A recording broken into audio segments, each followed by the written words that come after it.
rainy day in Tennessee. Me and Greg are just rolling in, hoping to get a turkey roasted to glass and fields. It's pretty nasty weather, but it's supposed to be better the next few days. We'll see. Typical Newman running late.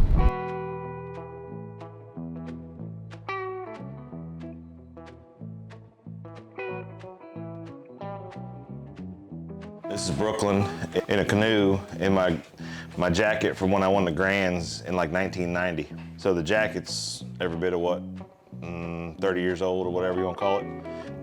As a kid growing up, what was your biggest hobby? I never had a hobby, I just raced.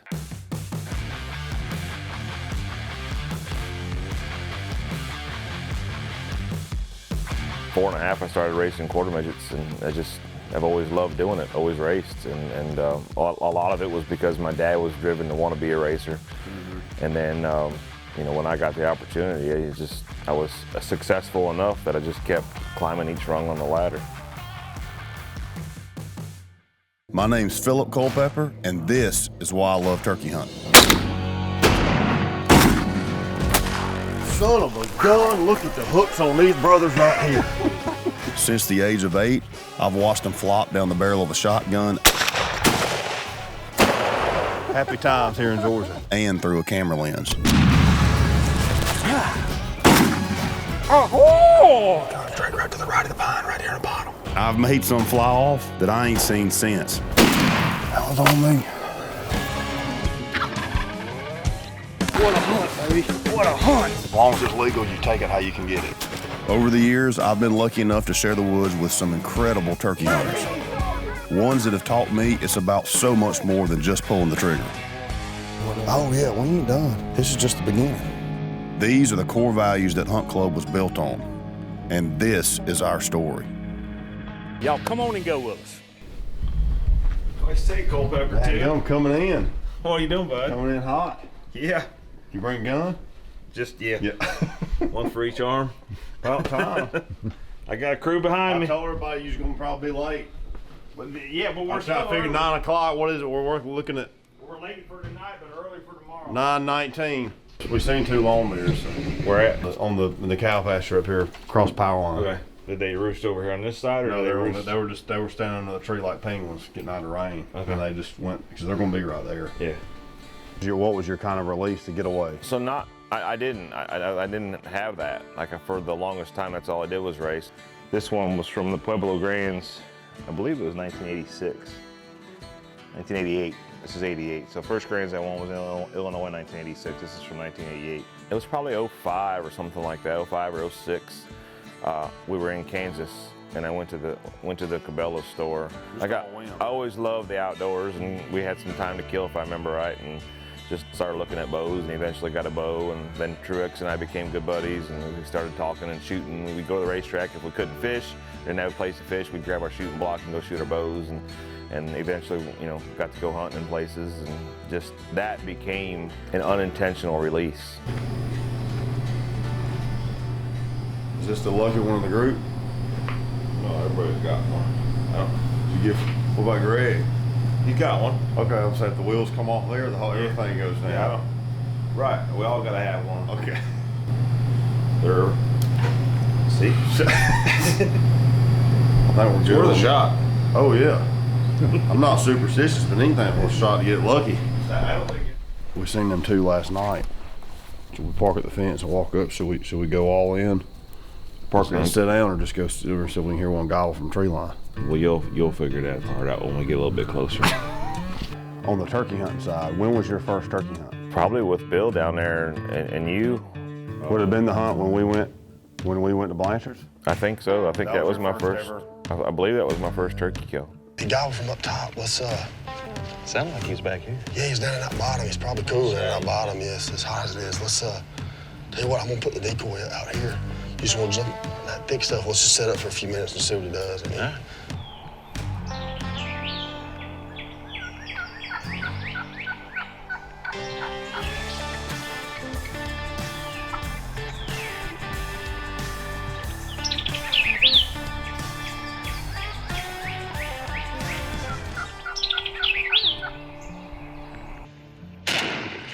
yeah.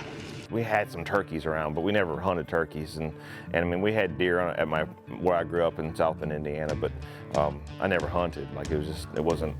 You never looked at a turkey being like, ah, that'd be something addicting to chase. No. I never got infected like you did. You know, I grew up loving the outdoors, but never, until I got older, realized the spectrum of the outdoors that I could enjoy.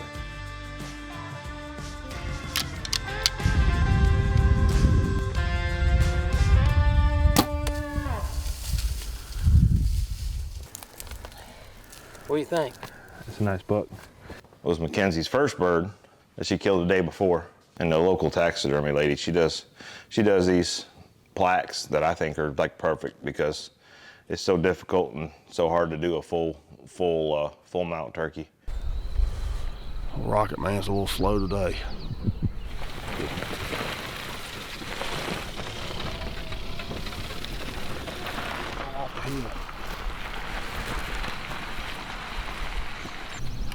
Then we can go down the road to him. We'll check him again. He's done gobbled about 5 or 6 times.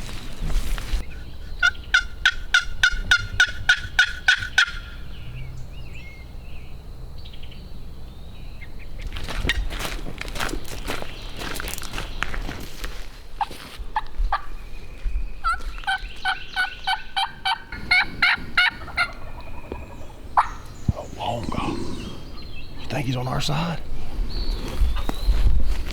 How far do you think he was? 150 yards. I'm saying it's wide, Maybe farther. wide open. So we can try to get up there. That's what I'm thinking. Get to the top of this ridge right here and see.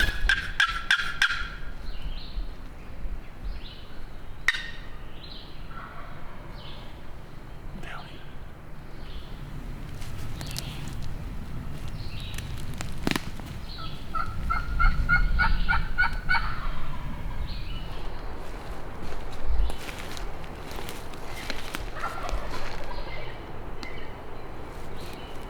We're in there. This turkey's still in the tree down there below us.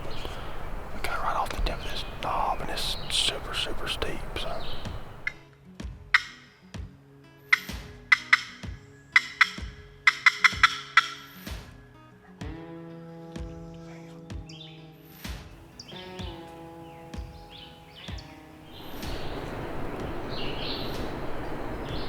I don't know what to do. I'm just gonna go that way and start walking.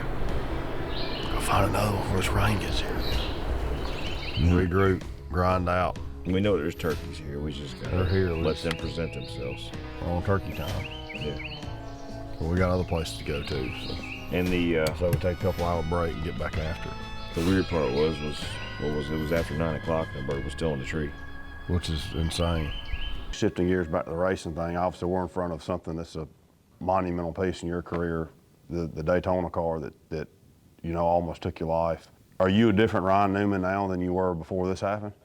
I am, not drastically, but I feel like I've upped my personal game on appreciating life, appreciating things, my family, things like that more. For the final time, Blaney to the outside, to the inside. Here comes Hamlin up the outside. Crash into the wall, into the air goes Newman. In a shower of sparks on his roof, Ryan Newman comes across the line, 4th. His car hit me in the seat. The steering wheel is like that. I don't know why.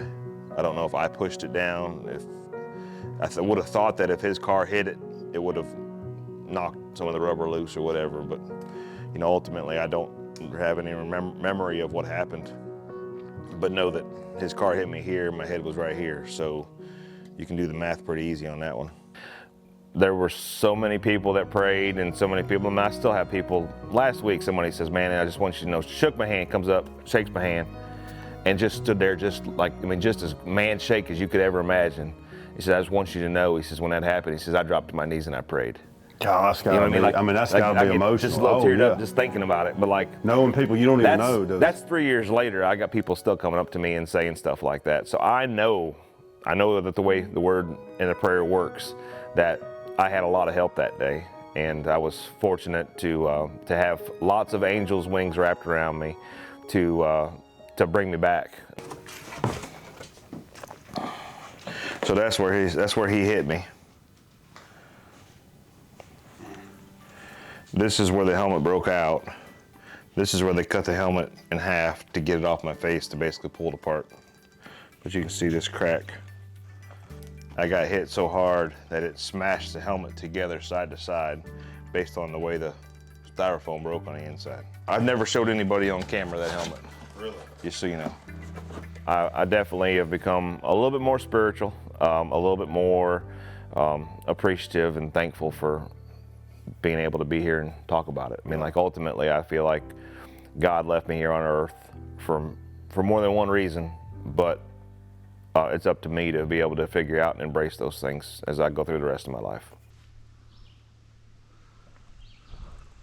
Kind of looks booby trap.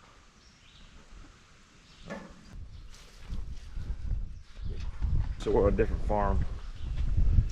We dropped Philip off. He did a little scouting. He's got 3 long beards. We're gonna go get over to him and see if we can bring him to us.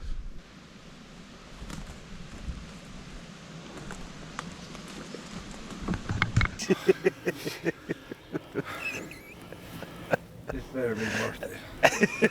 This better be worth it. We're going in, we struck these turkeys almost straight up noon. They were literally up on the mountain.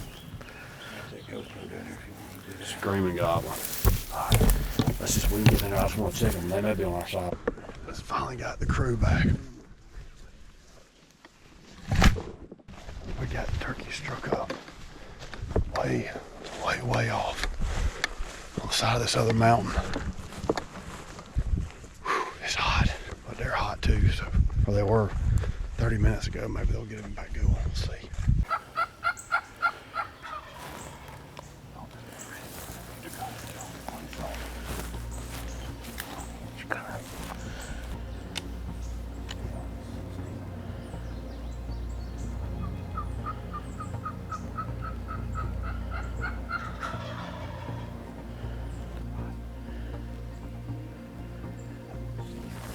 Now. Can't see him.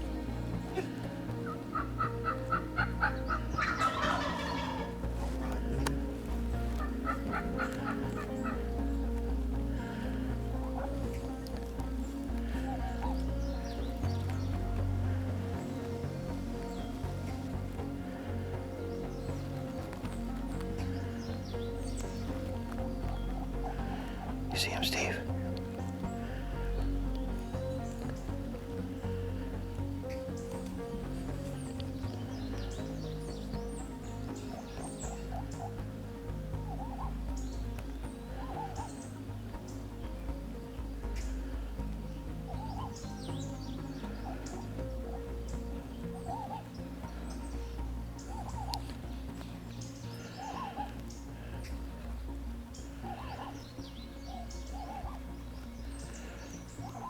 Can you see them both or not?